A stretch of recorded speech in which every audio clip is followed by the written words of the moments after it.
जय माँ बगलामुखी। श्री भगत माल में एक तुलसीदास जी का प्रसंग है जिसका नाम है रवि दत्त का हट।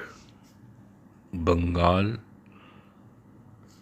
प्रांत नवद्वीप से सर्वशास्त्री विशारद कवि पंडित रवि दत्त जी उन दिनों काशी वास कर रहे थे।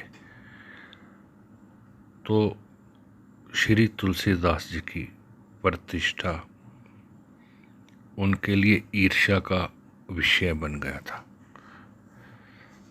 अतः उन्होंने हट करके पूज्यपाद श्री गोसाई जी से शास्त्रार्थ किया। मतलब जैसे आज डिबेट चलती है तो उस वक़्त भी ऐसे ही डिबेट चलती थी शास्त्रों के ऊपर। परंतु श्री हरि की कृपा के समक्ष रवि दत्त जी जो हैं महान पंडित थे, पराजित हो गए। पराजित होने के कारण मन शांत नहीं था, दुखी थे बहुत ज़्यादा। श्रीमद् गोस्वामी तुलसीदास जी गंगा स्नान करने गए तो ये एक लठ लेकर उनको मारने के लिए गए। मतलब इतना द्वेष और गुस्सा। परंतु श्री हनुमान जी को गदा लिए उनकी रक्षा में तत्पर देखकर वो अपना सा मुँह लेकर लौट आए। लिखा है कि कहावत है, जैवरी जल भरे जाए परंतु ऐठन बनी ही रहती है। इतने पर भी रवि दत्त जी का जो है मन वो शांत नहीं हुआ। उनकी शक्ति नहीं दिखी कि स्वयं हनुमान जी इनकी रक्षा कर रहे हैं। तब किन्होंने रवि दत्त ने अपना उद्देश्य सिद्ध करने के लिए छल का आश्रय लिया। ऊपर से अत्यंत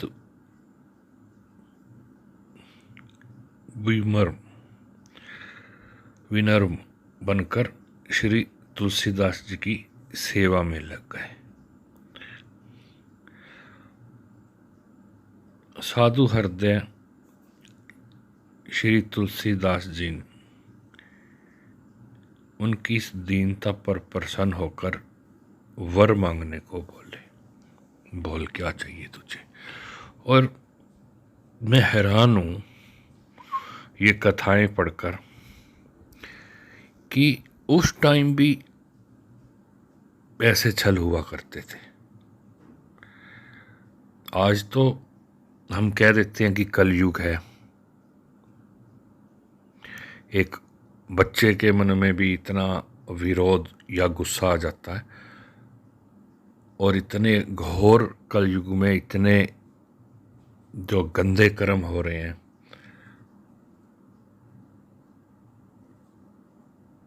परंतु उस समय भी ऐसा हो रहा था, ये मैं खुद हैरान हूँ। और मेरी किस्मत कि माता रानी की आज्ञा से श्री भगत माल मैं उस दिन मंदिर गया, मोरनी हिल बगलामुखी मंदिर में। मैं आपको पता ही है कि माता रानी ने मेरे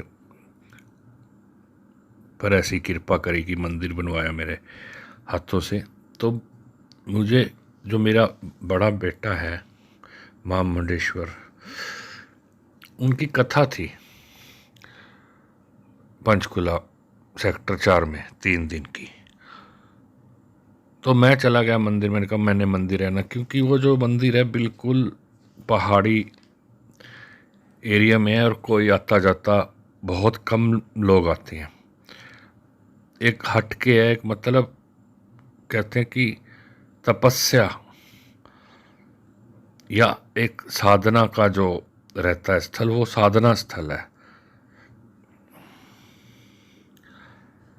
तो उस वक़्त माँ ने ये जो ग्रंथ बहुत पढ़े हैं, परंतु ये ग्रंथ मेरे हाथ में लगा, क्योंकि हवन किया, हवन के बाद कुछ माँ के चरणों में बैठा, ये जो आप देख रहे हो, तो फिर बोला चलो शुरू करते हैं।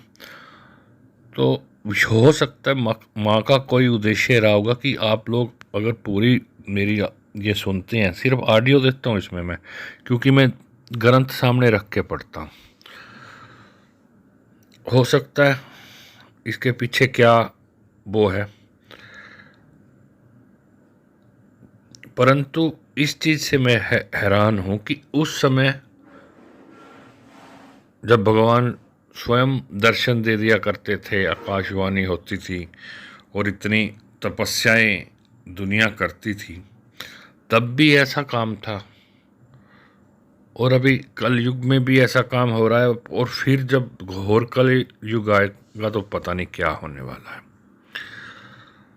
तो रवि दत्त ने वर मांगा। क्या तुलसीदास जी ने प्रसन्न होकर वर मांगने को कहा? अब संत लोग जो है ना, जल्दी प्रसन्न हो जाते हैं, सच्ची आत्माएं। तो वर मांगने को कोई वर मांगो, तो उसने वर मांग लिया रवि दत्त ने कि आप काशीपुरी छोड़कर अन्य कहीं चले जाए। देखिए आप, जिसकी सेवा की, जिसके बर्तन साफ किए, जिसके पैर दबाए, उसी के पैर खींच लिए, आप छोड़कर चले जाओ। वचन बंद होने के कारण विवश तुलसीदास जी ने जो है काशी छोड़ के दक्षिण दिशा की ओर प्रस्थान कर गए। अभी वो कुछ ही दूर निकले थे तो ये बात शिव जी को सहन नहीं हुई। अब देखो कितना कनेक्शन था भगवान के साथ, शिव जी को सहन नहीं हुई। तभी शिव जी ने प्रकट होकर उन्हें दर्शन दिए, किन्हें? तुलसीदास जी को, और लौट जाने का आग्रह किया कि आप वापस काशी में जाएं। अब आप देखो, भगत की भक्ति से, कहते हैं ना भगत के वश में है भगवान। तो ऐसी नगरी में, काशी नगरी जो है शिव जी की मानी जाती है, और भगत को भी दूर नहीं करते भगवान। तो तुलसीदास जी ने कहा मैं रवि दत्त के कहने से जा रहा हूँ, और मैं अपना जो ये दिया है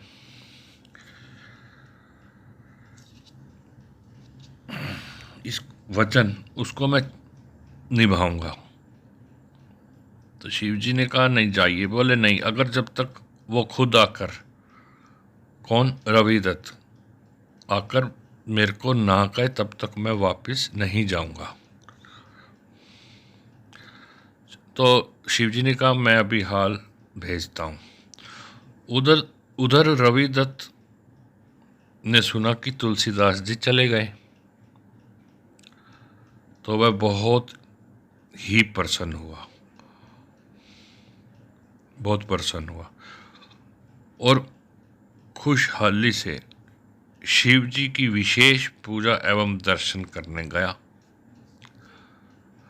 परंतु जैसे ही वो मंदिर में पहुंचा तो मंदिर के कपाट, पट, दरवाजा अपने आप बंद हो गए, और बहुत ही क्रोधपूर्वक गंभीर आकाशवाणी हुई कि शीघ्र ही जाकर तुलसीदास जी को मनाकर लाएं और काशीपुरी में बसाओ, नहीं तो रविदत्त तुम्हारा सर्वनाश हो जाएगा। रविदत्त ने छल से ऐसा किया था, तो उनकी ये हिम्मत नहीं हुई तुलसीदास जी के समीप जाने की। उनकी हिम्मत नहीं हुई। अब क्या करें? रविदत्त जी तो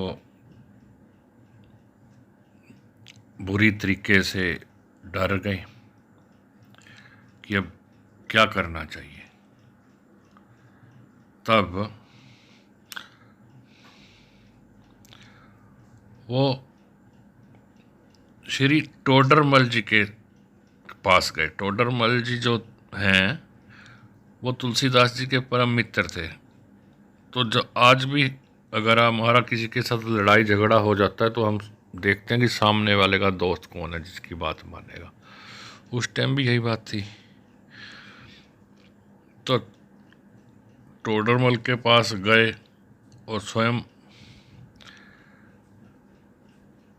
जो है गोसाई जी के चरणों में पड़ गए। मतलब टोडरमल जी के पास गए, उनको साथ लेके तुलसीदास जी के पास गए और तुलसीदास जी के चरणों में पड़ गए कि अपराध के लिए क्षमा प्रार्थना किया, कि पूर्ण लौट चलने का अनुरोध किया। तो टोडरमल जी ने भी निवेदन किया कि 80 घाट पर घाट के सहित नया मकान बनकर तैयार है। 80 घाट पर घाट के सहित नया मकान बनकर तैयार है। अब देखो, अब आप काशी जाओ तो 80 घाट देखना है, कहाँ पे है। अब यही चीज़ें ज्योतिष में भी काम आती हैं और यही चीज़ें हमारे आज की जो ज़िंदगी है उसमें भी यही काम आती हैं।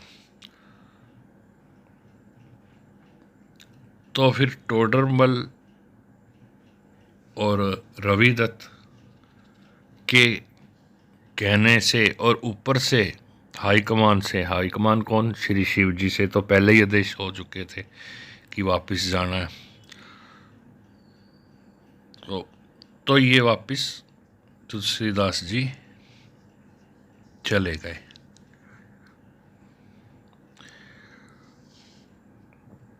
तुलसीदास जी टोडरमल जी की जो है बात को मना नहीं कर सके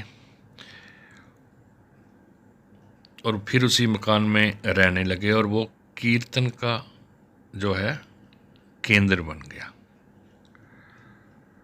तो इस प्रकार से रविदत्त नामक जो शास्त्री जी थे या ब्राह्मण थे, जो भी थे, उनका जो हठ था वो भी टूटा, उनका घमंड भी टूटा। इसलिए कहते हैं कि घमंड नहीं करना चाहिए।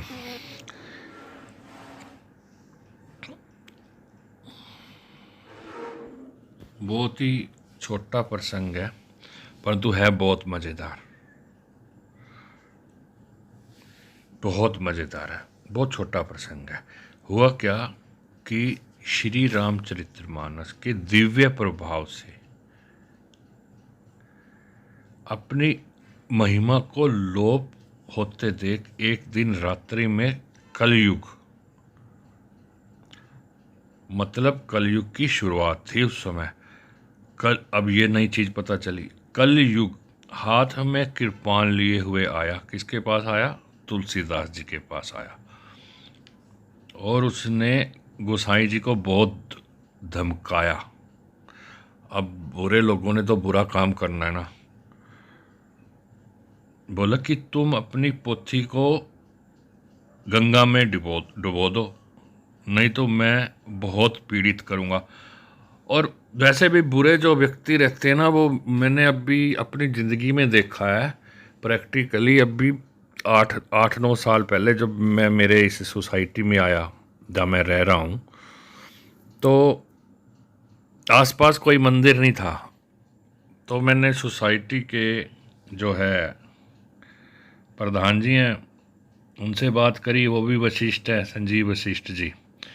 मैंने कहा जी मेरे में एक छोटा सा एक शिव जी का मंदिर स्थापित करते हैं, काफ़ी दूर जाना पड़ता है, मंदिर बहुत दूर दूर है यहाँ सोसाइटियों में, तो एक छोटा सा मुझे कोना चाहिए 5 बाय 5 फीट का, सिर्फ इतना।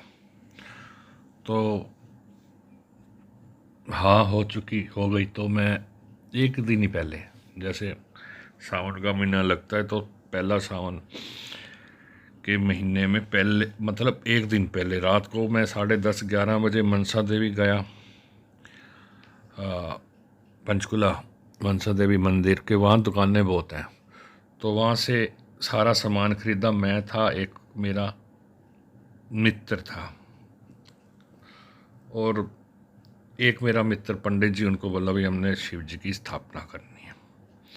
तो रात को ही मिस्त्री बुलाए, एक चबूतरा बनाया और शिव जी को स्थापित कर दिया। छत नहीं उसकी, कुछ नहीं। और उस टाइम मैं नौकरी भी करता था,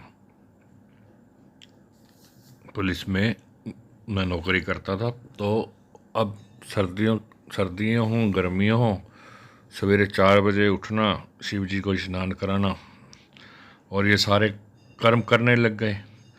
तो धीरे धीरे क्या हुआ कि कहीं से बना हमारा, तो हमने उसको छत भी डाल दी उसकी। अब छत डल गई, अंदर माँ का स्वरूप का भी जो है रख दिया। तो मेरी ही सोसाइटी के 2 लोग गेट पे खड़े हो जाते थे, भाई बाहर की सोसाइटी वालों को जो है मंदिर में प्रवेश नहीं होने देना। और हिंदू को, मतलब मैं ये जो कथा पढ़ रहा हूँ, ये मुझे ऐसा लग रहा है भाई उस टाइम भी ये था, आज भी ये है।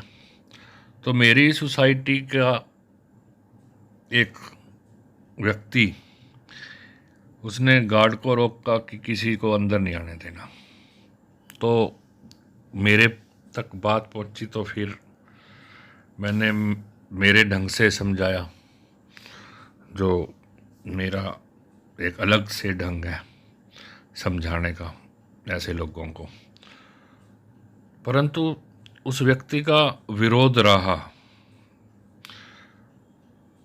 उसके बाद 1-2 लोग और आ गए नए, तो उन्होंने उस मंदिर को नया स्वरूप दे दिया। तो वो अलग बात है, तो अलग से कमेटी बन गई, परंतु फिर भी उन्होंने कानून निकाल दिए कि जो आएगा सोसाइटी के अंदर, पहले तो आने नहीं चाहिए सोसाइटी के अंदर, बाहर के लोग आएंगे तो रजिस्टर में एंट्री होगी, ये होगा वो होगा, तो उन लोगों से निपटा। तो ये कथा बहुत छोटी थी, परंतु मुझे अभी ये वाली याद आ गई। तो कलयुग ने, उस टाइम कलयुग ने तुलसीदास जी के पास आ गए धमकाने उनको। अब तुलसीदास जी कलयुग सामने कहकर चला गया कि ये जो तुमने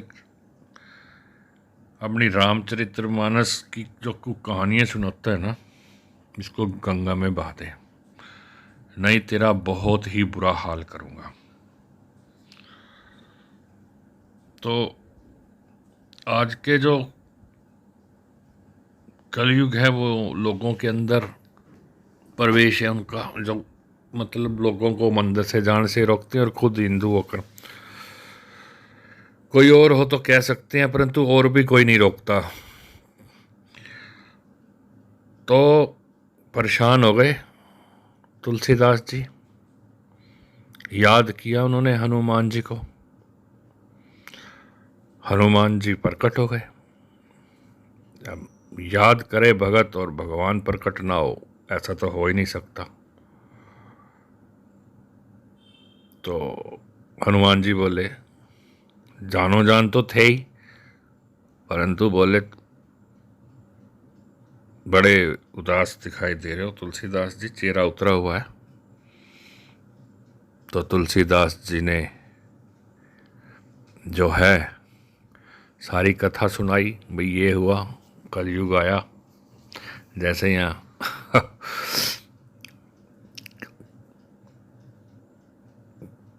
तो हनुमान जी ने कहा कोई दिक्कत वाली बात नहीं है, आप मुझे ये सब लिख के दीजिए। हनुमान जी ने कहा क्या क्या हुआ लिख के दीजिए, मैं श्री प्रभु के दरबार में पेश करूंगा, मतलब और उस इसका दंड भी दिलवाऊंगा। तो आपने मतलब तुलसीदास जी ने विनय पत्रिका, आज भी नाम है उसका, विनय पत्रिका लिखी, जिस पर श्री प्रभु ने अपने श्री कर कमल से सही करके मुनि को निर्भय कर दिया। मतलब ये है कि श्री राम जी के सिग्नेचर हुए, साइन हुए, आज्ञा हुई, आदेश हुआ, क्या हुआ, परंतु क्या उन्होंने कहा ये इसके अंदर इतना नहीं है। इतना लिखा है, दोबारा पढ़ता हूँ, जिस पर श्री प्रभु ने अपने श्री कर कमल से सही करके मुनि को निर्भय कर दिया। मुनि यहाँ पे कौन आया? मुनि यहाँ पर आए तुलसीदास जी। तो बहुत ही मज़ेदार है ये सब, सुनने में भी पढ़ने में भी। तो और आज भी वही जो जैसे जैसे कथा चल रही है वैसे वैसे जो आज चीज़ें हो रही हैं वो भी सामने आ रही हैं। एक छोटा सा प्रसंग है सिर्फ, मिथिला यात्रा। एक बार श्री तुलसीदास जी मिथिलापुरी की यात्रा की ओर निकल पड़े। मार्ग में अनेकों विश्राम हुए। भीरगु आश्रम में एक बुआ नामक जो कुष्ठ रोगी था, उसको कृपा पूर्वक आरोग्य प्रदान किया। मतलब रास्ते में उन्हें एक बुआ नामक जो है कुष्ठ रोगी मिला और उसको मतलब रोग से छुटकारा दिलाया। फिर हंसपुरा में, उस साइड में उधर हंसपुरा होगा, हंसपुरा में मृतक पति के साथ सती होने के लिए जाती हुई परसी ब्राह्मणी ने मार्ग में आपको प्रणाम किया और अपने मुख से सहज, आपके मुख से, आपका मतलब या तुलसीदास जी मुख से सहज सौभाग्यवती भाव का आशीर्वाद निकल गया।